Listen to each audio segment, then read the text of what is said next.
O, pasaan ka na naman, Hana? Bakit may maleta ka na naman dala? Kuya, naghanda lang ako. Hindi ka pupunta tayong Bicol. Ay, pupunta ka gang Bicol. Hello. Tingin nga ng maleta mo kung maganda. Baka naman pangit na pangit na yon. Maganda yan, ha? Kung maganda ang maleta mong nabili, dapat ay hindi ito mapingkot. Ay, hindi nga.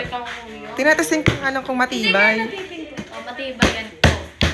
O, kung maganda talaga yan, paikutin mo nga kung naikot ang 360 degree. O, naikot nga 360 degree nga, guys. O, may lock ba yan? Siyempre. Nasaan ang lock nyon? Ay, nalalak nga siya, guys. Iwas magnanakaw. Galing, ganda. Siguro mahal yan. Siguro nasa mga 1.5 yan. Hindi talaga. Mura lang to, kuya. 600 plus lang to, kuya. Ang ganda ng kanyang maleta, guys. Okay, tingnan natin ang laman kung madaming nailaman tong maletang ito. May kumot, yung mga damit, pantalon, lalagyan ng skincare, or mga panty dito ilalagay, Hana. Nasaan ang mga panty mo? Wala kang damit panty, pamot ng Bicol? Aba, ito mga shorts, pantalon.